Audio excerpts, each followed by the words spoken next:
What is up, everyone? Welcome back this week, episode 2 of the week. I'm going to try and have more videos coming up here since we're in this kind of lockdown, stay home time. This week I've got a couple of healthy habits for your quarantine, lockdown, social distancing time and beyond.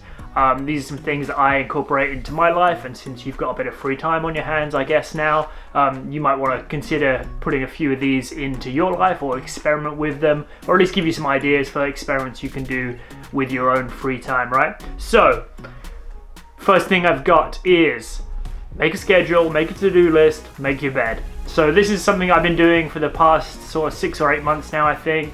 And every night before I go to bed, I write a short to-do list of things I want to get done the next day. In the morning, when my alarm goes off, I get out of bed, I do not snooze it, I put my alarm across the room so I have to get out of bed to turn it off. I get up and I make my bed. And then no matter what happens, how crazy coronavirus your day ends up being, you'll always come back to a nice made bed, which is like a victory. And no matter how much you don't get done during the day or how much of your list you miss, you've already achieved something right off the bat by making your bed. So by having make your bed on the list I think it's a small thing, but it kind of translates for me into one small building block for a number of things throughout my day. So I highly encourage you to not spend this time just in bed, but make a list of what you want to get done, put it in an order of what order you want to get done in, and then make it happen. Thing number 2 on my list here, drink water. For the longest time, I used to be coffee in the morning, beer at night, all the time, 24/7. That was my whole hydration plan, and it's not that healthy. And at the time, I didn't think it was unhealthy because I was like, yeah, whatever, I'm doing fine. And I would teach kayaking all day in the blazing hot sun and be like, yep, I can do anything. But as I get a little bit older, I've been like, oh, maybe I should try and drink some water. For probably about the last year, I've been trying to drink about a gallon of water every day, which is about 4 liters, which is about 4 Nalgene's worth of water. And the way I drink it to kind of force myself, I have a little bit of a schedule that I keep, and that kind of goes back to my last point about having a schedule. But every day before I have my first cup of coffee, I have to drink a whole Nalgene of water, so that puts me a quarter of the way to my target. And then I have 2 cups of coffee, and then before I can have a third cup of coffee, I have to drink another Nalgene of water, and that gets me halfway there. So normally by before I've had breakfast, I'm already in good shape to be on track for my gallon of water for the day, which on the face of it sounds like a lot, but once you start breaking it down like that into those little milestones, it's actually quite easy to achieve. There's a bunch of really good benefits to drinking water throughout the day. One, you have to get up to pee a lot, so you're moving around extra, which is great. You have to go pee a lot, which means you wash your hands more, which we're all meant to be doing more of these days anyway, so it's a good reminder to wash your hands. It kind of puts you right there in the sink with the soap, so you're like, might as well do it since you're there. And you do feel better. Over time when I don't drink that amount of water in a day, I really do notice it. I feel drained and tired a lot more easily, and I find myself sleeping a lot more, napping a lot more. And when I do sleep, it's not as I don't feel as restful. It's hard to explain with words, but that's what I got. So drink water, that's thing number 2. Thing number 3, learn things. Use this time to be productive and learn something. There's a ton of great apps for whether you want to brush up on your math skills, or you want to put some time into learning a new language or relearning a language. The apps I really think are great are Kahn Academy, which is a free one, and I've been using recently because I've realized some of my mathematics skills were not very good when I was in America last month. I was trying to convert some numbers back and forth, and I was like, I should be able to do that more easily. So I've been doing a little bit of arithmetic on there. And an app I used a lot when I was in South America more is called Duolingo, which is a really good language app, and I speak quite passable Spanish now thanks to that app, and just kind of dedicated daily use of that. So write it in your schedule.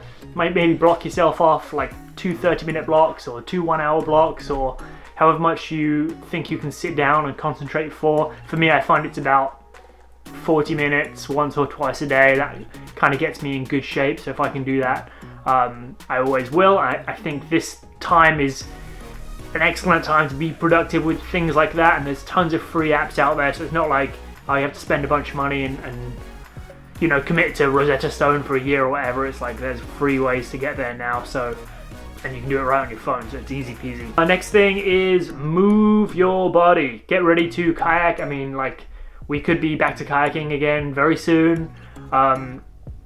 Stretch and get strong. This is a fantastic time for at-home workouts, for bodyweight workouts, for yoga sessions, and it's also a really good time to kind of fix whatever niggling problems you had. For example, I've had this like niggling shoulder problem for like a couple of months. It's been like kind of grinding on me, and when I was paddling in Columbus last month, it was like uncomfortable at days, and I wasn't really doing anything about it. Since we're kind of forced to stay home right now, you know, I've YouTubed up some physiotherapy people who seem to give me some good structure towards what I should be doing to resolve my problems and why I have problems, which is really great. So now I'm like working towards having more mobility in my shoulders, and maybe it's not your shoulders for you. Maybe it's like you've got a knee problem or an ankle problem or a hip problem or some other joint problem.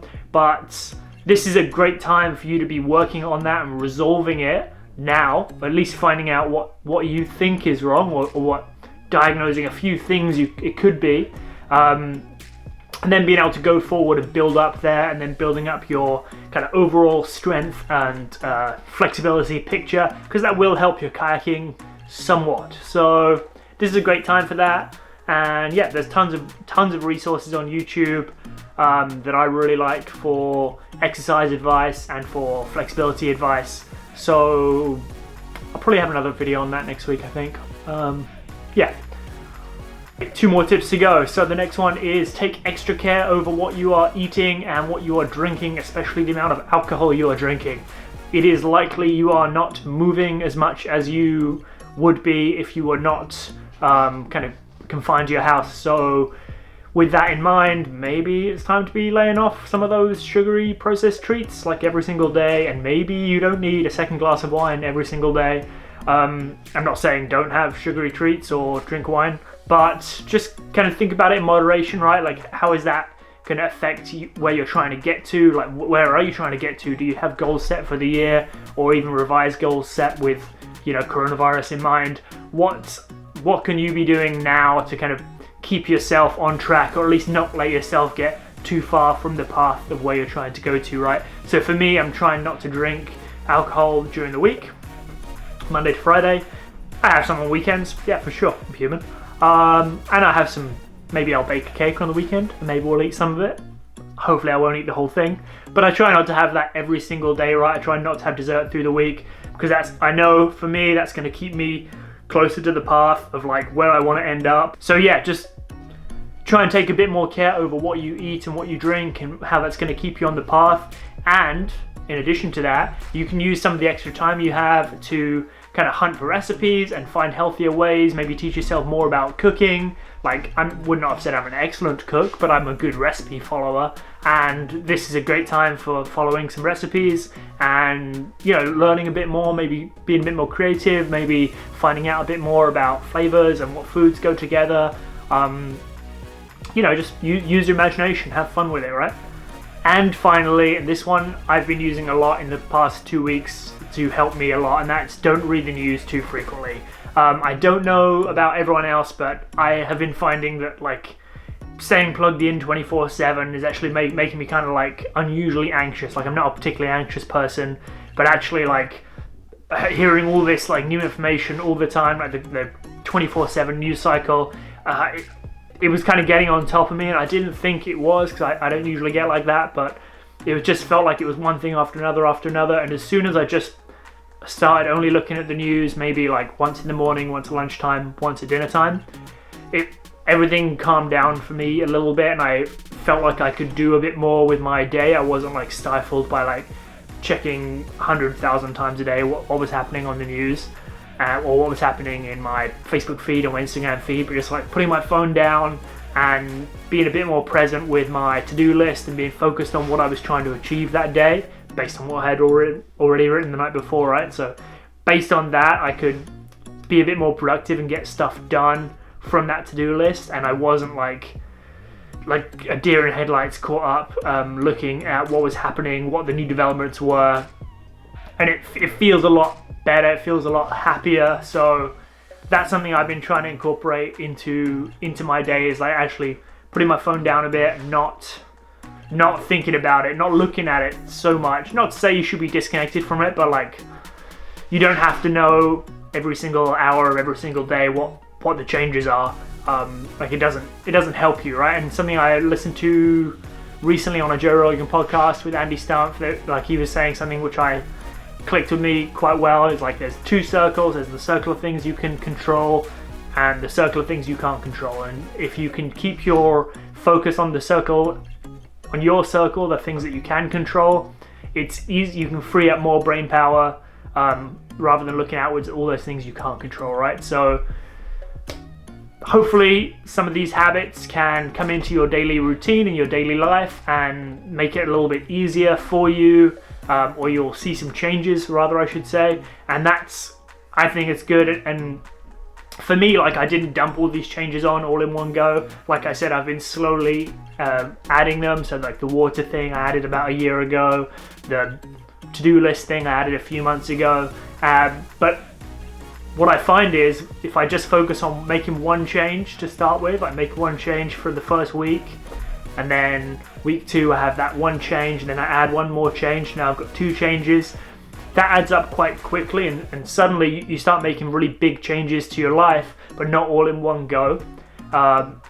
And for me, I found that to be really good, and how all those small changes we make actually starts to change our big overall picture fairly quickly, or at least so far I've experienced fairly quickly. So yeah, I just wanted to think about that. I wanted to give some suggestions on things you can be working on while you're not working, or while you're working from home. I hope that I will be able to come at you more frequently with some of these little housebound and down tips and tricks and things. I hope that if there's stuff that you think would be relevant for me to cover, you'll engage with me down there in the comments. Like I'm replying to a lot of comments right now, I've got time, so hit me up if you have some ideas for future changes, or changes that you've tried and you didn't like and why you didn't like them. I'd love to hear about that, and I'll see you next week for something. I don't know what yet, but I will see you next week. Stay safe, wash your hands, see you soon. Peace.